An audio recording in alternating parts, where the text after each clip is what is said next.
नमस्कार शुभ सन्ध्या। आज के शनिवार 25 अक्टोबर 2025 बाकचक्रे नतून पथ चला विवेकानंद घरे घरेर आज के 233तम 233rd साप्ताहिक धाराबाहिक बक्तृतामालाय आपनादेर सकलके सादर अभ्यर्थना और आमंत्रण जानिए आज के आमादेर अनुष्ठान शुरू करछि। प्रसंगक्रमे आज के सबे आमादेर এই বাংলাদেশে বা সারা ভারতবর্ষে কালী পুজো তথা ভাইফোঁটা উদযাপিত হয়েছে। আমরা সেই ভাইফোঁটা বা কালী পুজোর শুভেচ্ছা বা অভিনন্দন আপনাদের জানিয়ে আমাদের অনুষ্ঠান শুরু করছি। আজকে মাসের শেষ শনিবার, সেই জন্য আমাদের নিয়ম অনুযায়ী আজকের অনুষ্ঠানটি শ্রীমায়ের প্রতি উৎসর্গীকৃত। আদারওয়াইজ বক্তার কোনো পরিবর্তন নেই। বক্তা শ্রী তরুণ গোস্বামী, যার পরিচয় নতুন করে দেওয়ার প্রয়োজন আছে বলে আমি মনে করি না। তাই আজকের প্রার্থনা সঙ্গীতও একটু পরিবর্তন হয়েছে। আজ প্রার্থনা সঙ্গীত গাইবেন আমাদের সেই বাকচক্রের প্রবীণতম সদস্য শ্রী রমেশচন্দ্র বন্দ্যোপাধ্যায় কনিষ্ঠা কন্যা শ্রীমতী অনুরূপা চক্রবর্তী, যিনি আমেরিকা নিবাসী। তার সেই প্রার্থনা সঙ্গীত, রবীন্দ্রসঙ্গীত কাম প্রার্থনা সঙ্গীত শুনে আজকে আমাদের অনুষ্ঠান শুরু। ভালো থাকবেন।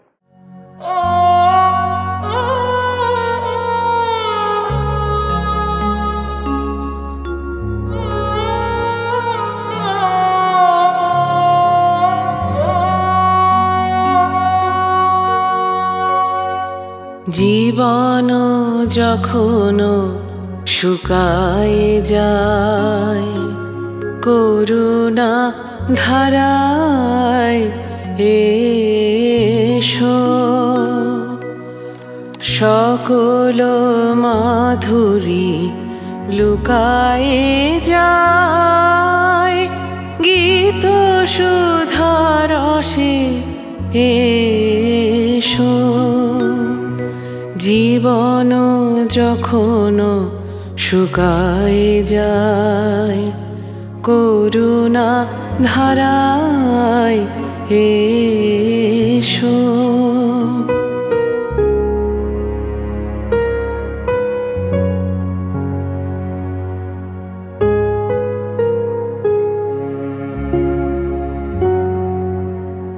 কর্ম যখন প্রবল আকার, গরজি উঠিয়া ঢাকে চারিধার। কর্ম যখন প্রবল আকার, গরজি উঠিয়া ঢাকে চারিধার। হৃদয় প্রান্তে হে জীবন নাথ, শান্ত চরণে এসো। জীবন যখন শুকায়ে যায়, করুণা ধারায় এসো।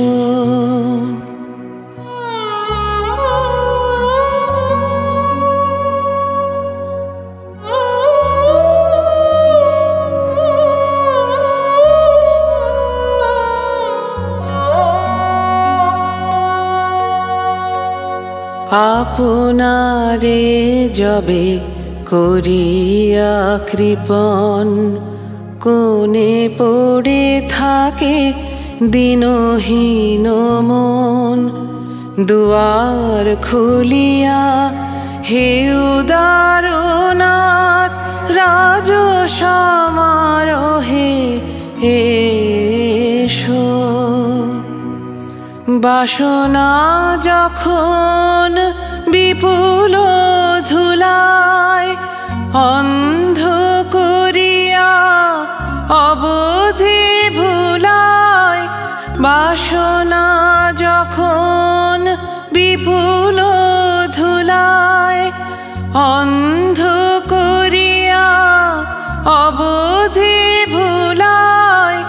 ওহে পবিত্র, ওহে অনিদ্র, রুদ্র আলোকে এসো।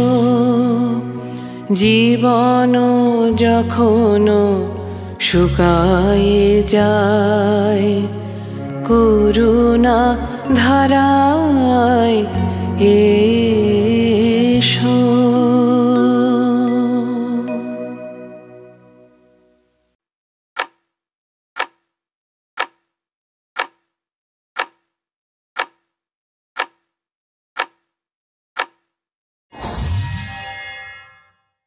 নমস্কার। আজকে আমরা যে জিনিসটি নিয়ে আলোচনা করব সেটি একেবারে অনালোচিত বিষয়।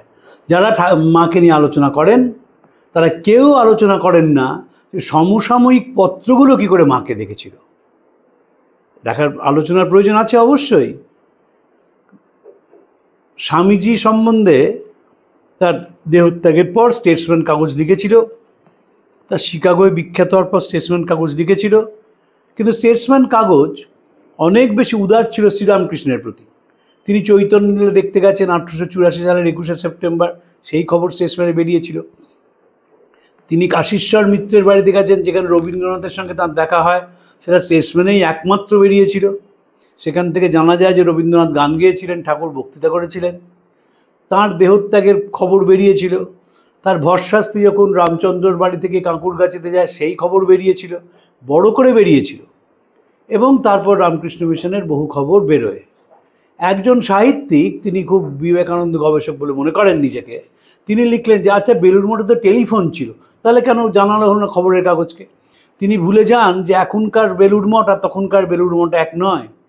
তখন খবরের কাগজের নম্বর পেয়ে খবরের কাগজকে জানানোটা প্রায় অসম্ভব ছিল, যে কারণে স্বামীজির মৃত্যু সংবাদ 4 দিন পরে বেরোয়।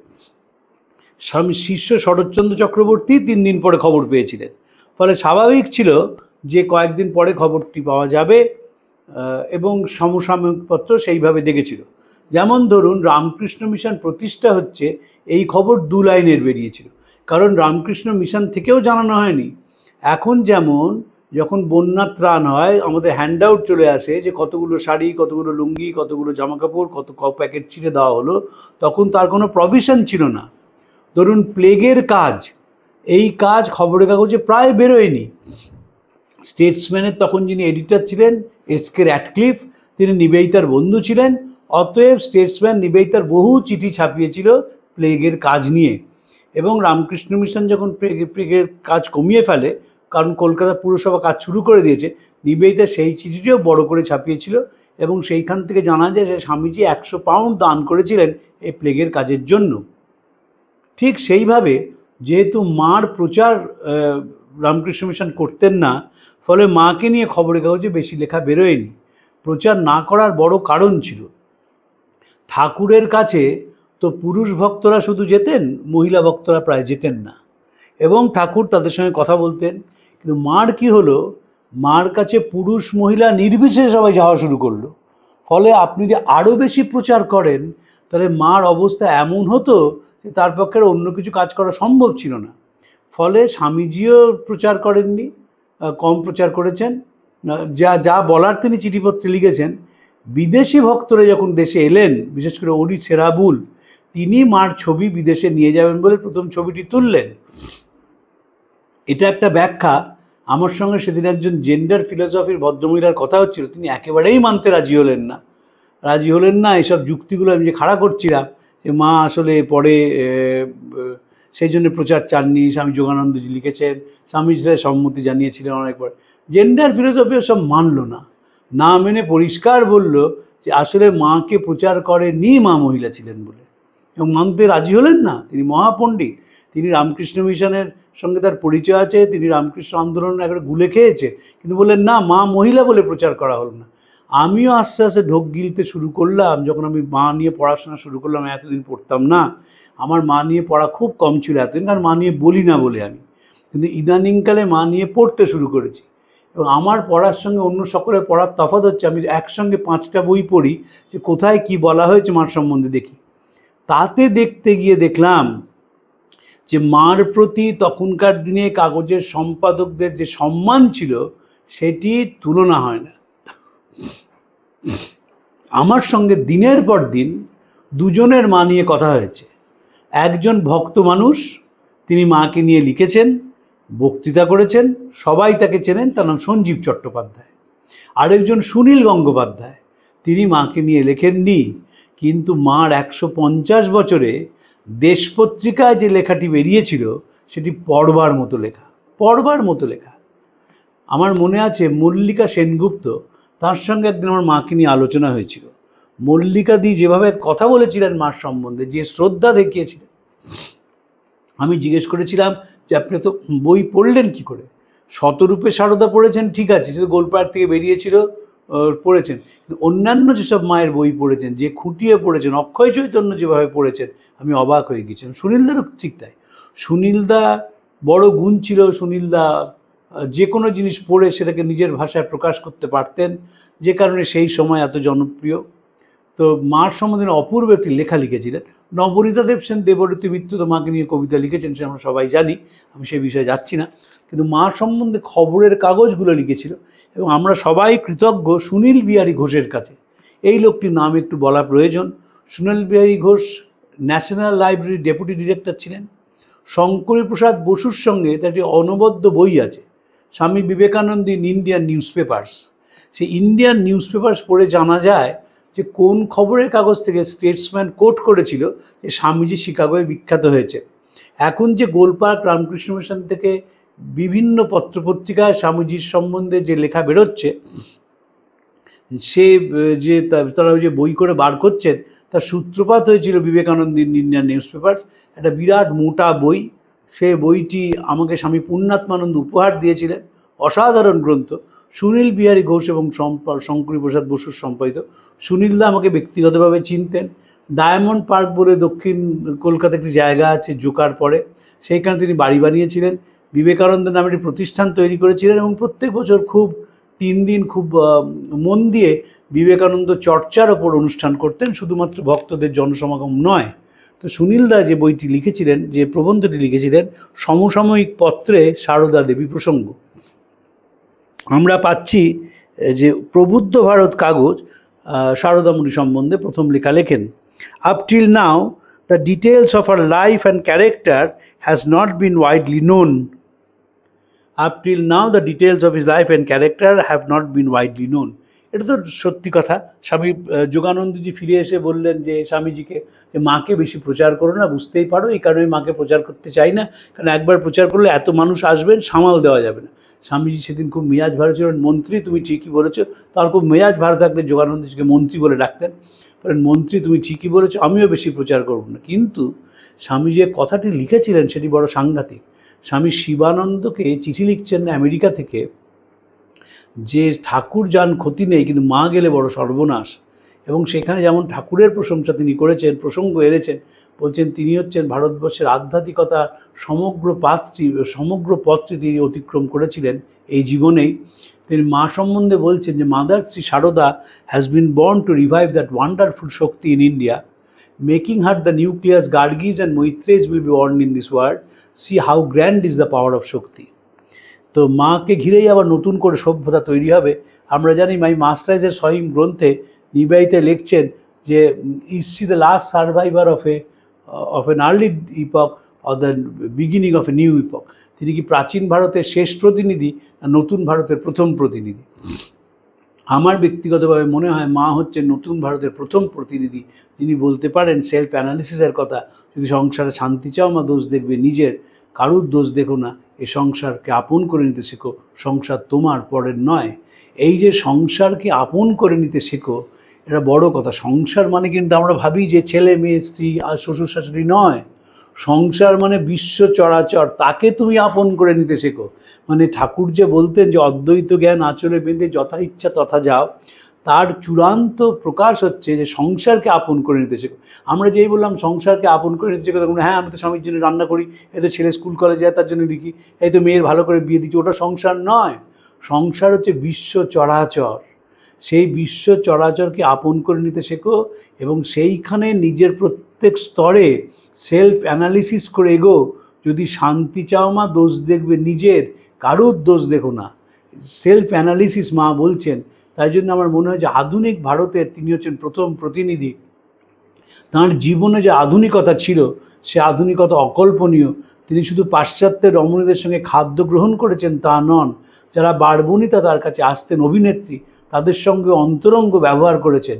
নিজে নিউ মার্কেটে গিয়েছিলেন, নিজে সার্কাস দেখতে গিয়েছিলেন, এবং আপনার থিয়েটার দেখতে গিয়েছিলেন।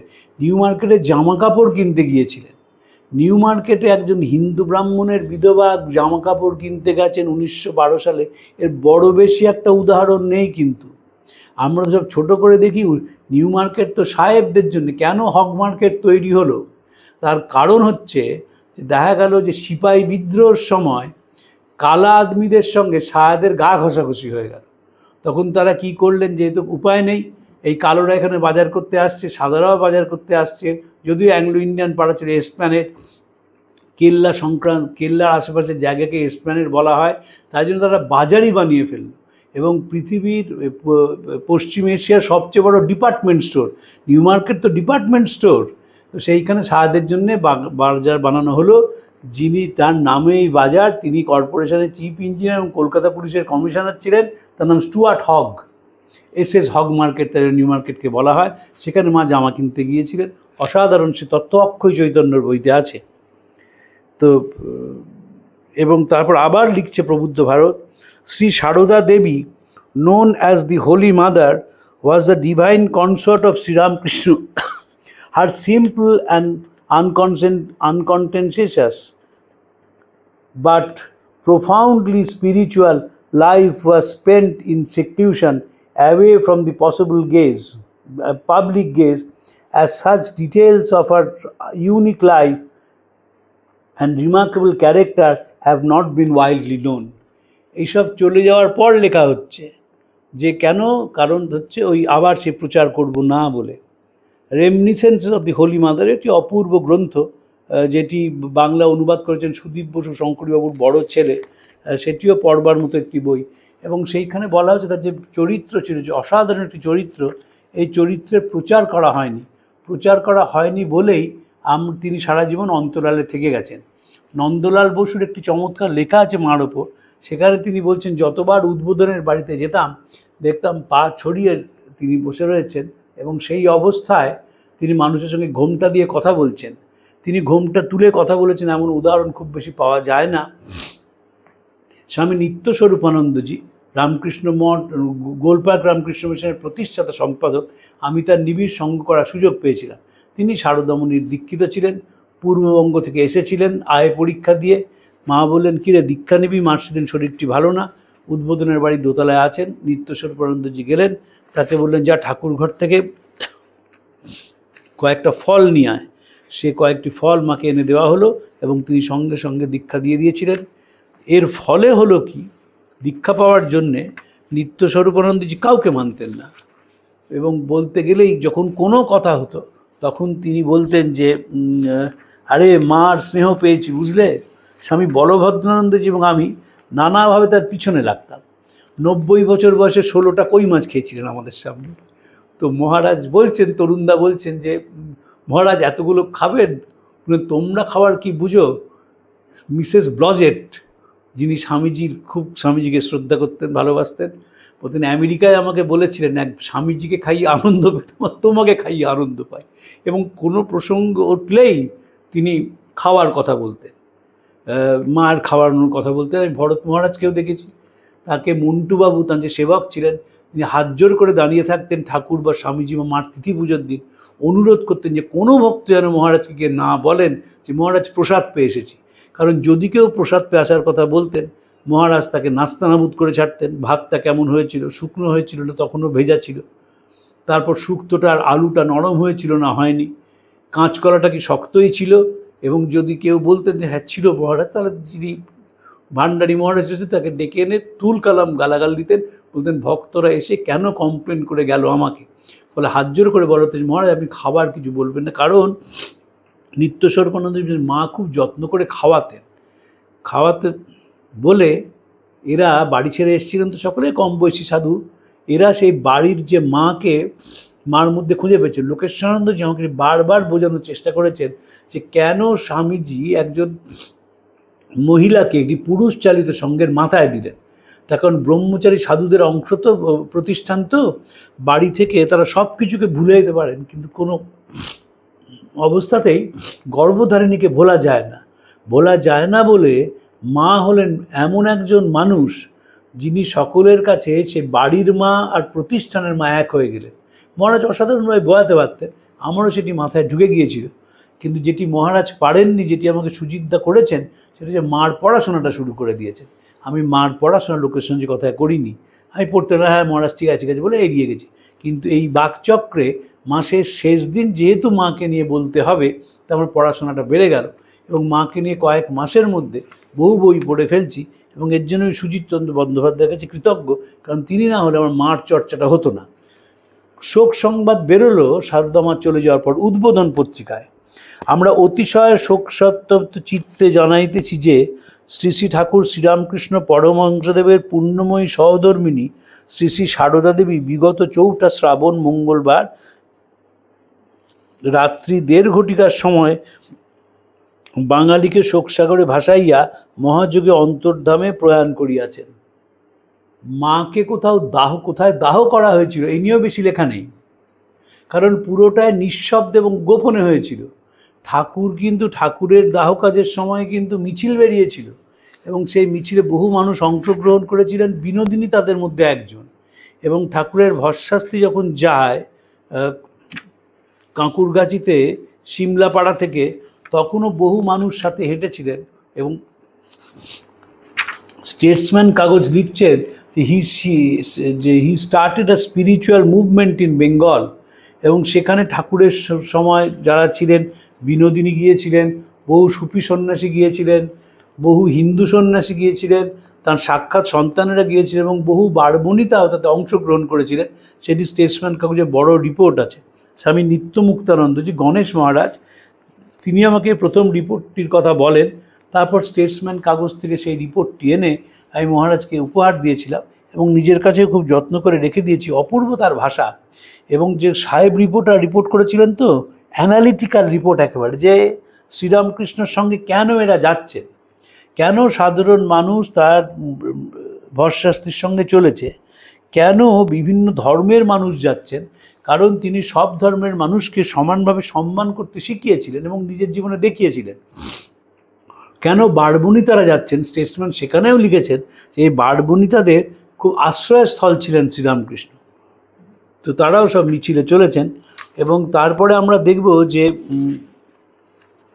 আমাদের মডার্ন রিভিউ কাগজ, সেই মডার্ন রিভিউতে মাকে নিয়ে অনেক লেখা হয়েছিল। রামানন্দ চট্টোপাধ্যায় তিনি খুব শ্রীরামকৃষ্ণ সঙ্গের সঙ্গে তার যোগ ছিল এবং ঠাকুরের জন্মতিথিতে তার একটি অসাধারণ ঘটনা ঘটেছিল। রবীন্দ্রনাথ প্রথমে না বললেও পরে আসতে রাজি হন এবং কথা ছিল রামানন্দবাবু দ্বিতীয় সেশনের পোস্ট লাঞ্চ সেশনে সভাপতিত্ব করবেন, রবীন্দ্রনাথ প্রি লাঞ্চ সেশনের। রবীন্দ্রনাথ বক্তৃতা করার পর সাধুদের ডেকে বলেন যে আমি এখন বাড়ি যাব না। সাধুরা মহা ফ্যাসাদে পড়ে যান। স্বামী সম্বুদ্ধানন্দজি তিনি কনভিনার ছিলেন, রামানন্দবাবুকে গাড়ি পাঠাতেই ভুলে যাওয়া হয়, তিনি নিজেই চলে আসেন এবং তিনি বলেন যে যেহেতু গুরুদেব রয়েছেন তাই আমি আর সভাপতিত্ব করব না, উনিই সভাপতিত্ব করুন। রবীন্দ্রনাথ ইজি চেয়ারে বসে দ্বিতীয় সেশনেরও সভাপতিত্ব করেন ঠাকুরের জন্ম শতবর্ষে। মডার্ন রিভিউ কাগজে মা সম্বন্ধে প্রচুর লেখা হয় এবং সেইখানে রামানন্দবাবু একটি অসাধারণ কথা লিখেছিলেন। তিনি মার সঙ্গে তার পরিচয় ছিল। মা বলছেন যিনি আধ্যাত্মিক জীবনের গুরু, তিনি তো আধ্যাত্মিক জীবনটা তার গুরু, ফলে তাকে সম্মান করতে হবে, তার কথা অন্ধের মতো অনুসরণ করতে হবে। কিন্তু যখন সাংসারিক জীবন আসবে তার কথা অমান্য করলে কোনো ক্ষতি নেই। কার সম্বন্ধে বলছেন ঠাকুর সম্বন্ধে, যিনি তার স্বামী এবং গুরু দুই। যে আমার যখন সাংসারিক জীবন সেটা আমার মতো করে দেখতে হবে। সাংসারিক জীবন তো ঠাকুরের কাছে গিয়ে বলা যাবে না, কারণ এক পেশে বলা হবে। আমি গিয়ে বহু শুনেছি, বহু ভদ্রমহিলা স্বামীজিদেরকে, আমি তো খুব ছোটো বয়সে সঙ্গ করেছি, তারা গিয়ে নিজের পুত্রবধূর চূড়ান্ত গালাগালি করতেন এবং সে এক পেশে কথা শুনে স্বামীজির ওপিনিয়ন দিয়ে দিতেন। তো এটা খুব আনফর্চুনেট, কারণ তার তো ভার্সন আমি জানছি না। লোকেশানন্দ স্বামীর কাছে যখন কেউ গিয়ে বলতেন যে মহারাজ বাড়ির কথা, মহারাজ হাত জোর করে বলতেন চলুন ঠাকুরের কথা বলি। মহারাজ এন্টারটেনই করতেন না।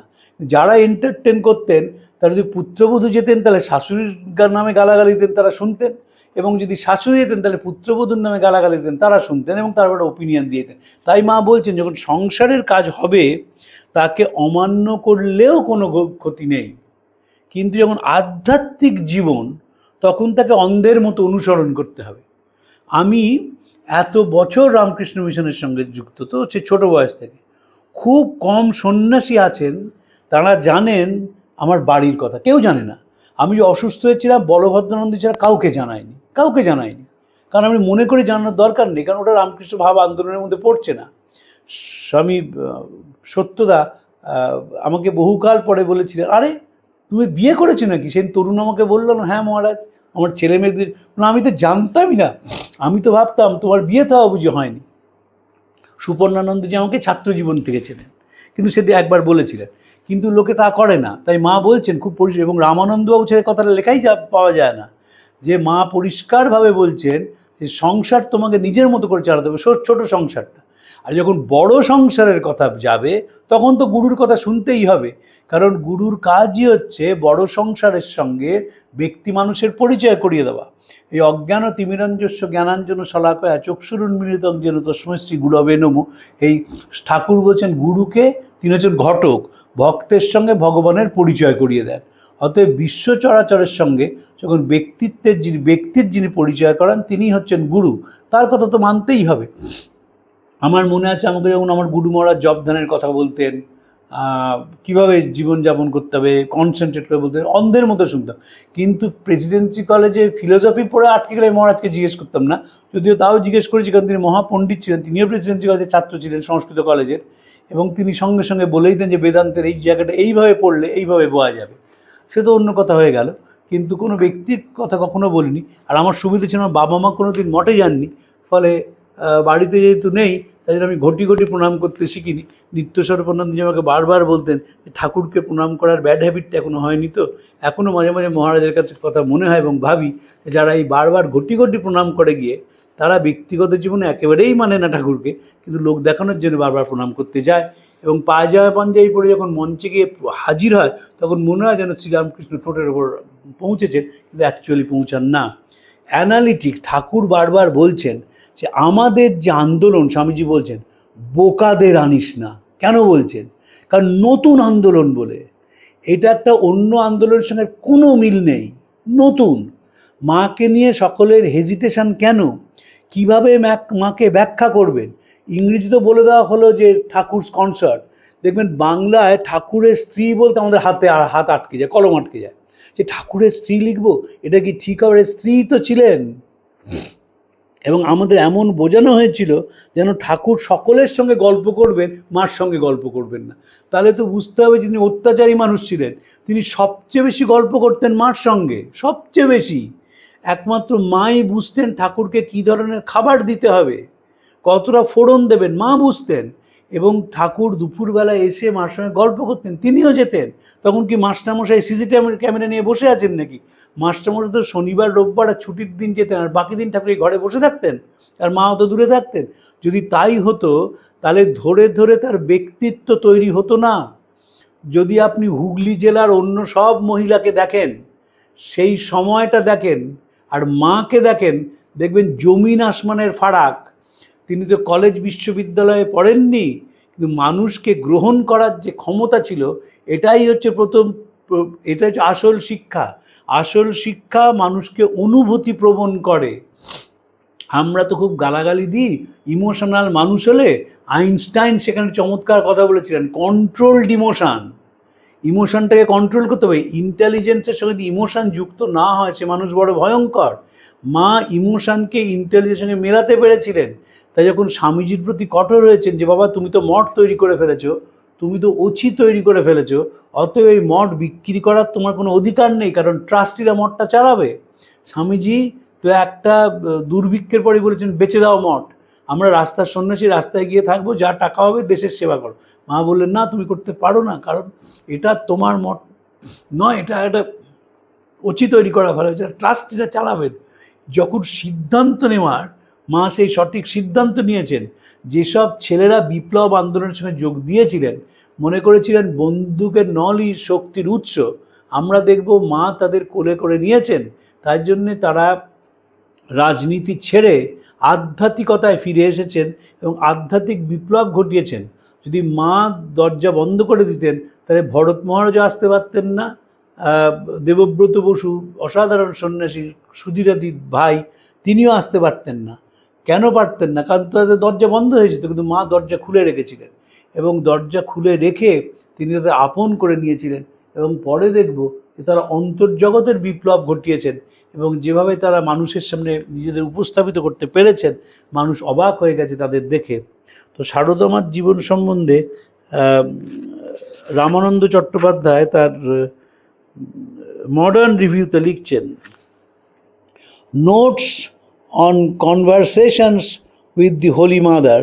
প্রারম্ভে বলা হলো, these notes taken from the diary of a disciple as published in the Bengali monthly Udbodhan derive their value from the simplicity and directness with which many aspects of practical religion are herein touched upon and illuminated. এইটা হচ্ছে সবচেয়ে বড় কথা, যে ধর্মের আবার practical religion হয় নাকি। সুজিত দে একটি কথা ভীষণ বলেন, আমি সেই কথাটি আরেকবার বলছি। আমার কাজ হলো, স্বামীজি বলছেন, বেদান্তের শুষ্ক ভাবনাগুলোকে ভালোবাসা দিয়ে মোলাম করে তার সঙ্গে সুতীব্র কর্মের মশলা মিশিয়ে যোগের পাকশালায় রন্ধন করে আমি এভাবে পরিবেশিত করতে চাই যাতে একটি শিশুও তা হজম করতে পারে। এই হচ্ছে প্র্যাকটিক্যাল রিলিজনের কথা। এবং প্র্যাকটিক্যাল রিলিজনে কি থাকবে? Simplicity and directness. ধর্ম মানেই সোজা। If a religion cannot help man, wherever he stands, wherever he may be, it is not of any use. It will remain a theory for the chosen few. Swamiji পুরোহিততন্ত্রের বিরুদ্ধে ছিলেন, তাই ধর্মটাকে একটা গোষ্ঠীগত একটা কুক্ষিগত করে রাখবে তিনি মানতেন না। এবং ঠাকুর শিখিয়ে গেলেন যে জীবনের সহজ সরল হওয়াটাই ধর্ম। Simplicity is religion and directness is religion. মাথায় হাত দিয়ে বলছেন, মা তোমার চৈতন্য, আর তো কোনো কথারই প্রশ্ন নেই। মা বলছেন যদি সংসারে শান্তি চাও দোষ দেখবে নিজের, আর কোনো কথারই প্রশ্ন নেই। ডাইরেক্টনেস, দিস ইজ রিলিজিয়ন। এবং সেটা তখনই সম্ভব যখন সেটা অনুভূতি প্রসূত। সমসাময়িক পত্রে এই যে মার লেখা বেরিয়েছিল বিভিন্ন, এটা চন্দননগরের কাগজ, তিনিও মার সম্বন্ধে অনেক লেখা লিখেছিলেন এবং মার কথা বলতে আনন্দবাজার পত্রিকা লিখেছিল 31শে ডিসেম্বর 1931 সালে। এবং অমৃতবাজার পত্রিকা যারা স্বামীজি সম্বন্ধে বলেছিল দি মিট ইটিং স্বামী of Belur Math is dead, তারাও কিন্তু মার সম্বন্ধে এবং বেদান্ত কেশরীয় মার সম্বন্ধে লিখেছিল। she felt she had a mission to fulfill. She became Shakti and gathered round her more and more men and women. Ramakrishna left her to be his living gospel. Wherever young or old, happy or unhappy, married or unmarried, let us take Sri Sharada Muni Devi as our guiding star and work in her spirit. সুনীলদা আমাকে বলতেন যে ঠাকুরের বহু সমালোচনা হয়েছে, মার কেউ কোনো সমালোচনা করতে পারেনি। দেখবেন এইখানে কি অসাধারণভাবে বেদান্ত কেশরী লিখছে, she felt she had a mission to fulfill. তিনি মনে করতেন তার জীবনে একটা উদ্দেশ্য আছে। She became Shakti and gathered round her more and more men and women. Ramakrishna left her to be his living gospel. Sri Ramakrishna কেমন ছিলেন? তার জীবন্ত প্রতিভা হচ্ছেন মা। Whether young or old, happy or unhappy, married or unmarried, let us take Sri Sharada Muni Devi as our guiding star and work in her spirit. Her example will never grow old-fashioned. It will live through all ages according to the needs of the time, essentially same at core, because she lived for a global ideal and noble ideal. এই হচ্ছে কথা, যে মা চিরন্তন। কেন চিরন্তন? কারণ যুগের সঙ্গে সঙ্গে যে পরিবর্তন, মা সেই পরিবর্তনটিকে সমর্থন করে গেছেন। কতগুলো নিয়ম, ছকে বাঁধা নিয়মে মানুষকে আবদ্ধ করেননি। যুগ যেমন যেমন পাল্টেছে তিনি তেমন তেমন পাল্টে গেছেন। হুগলির গ্রামে জন্মেছেন, রাসমণির বাড়িতে ছিলেন, উত্তর কলকাতায় বাড়িতে চলে এলেন 1909 সালে।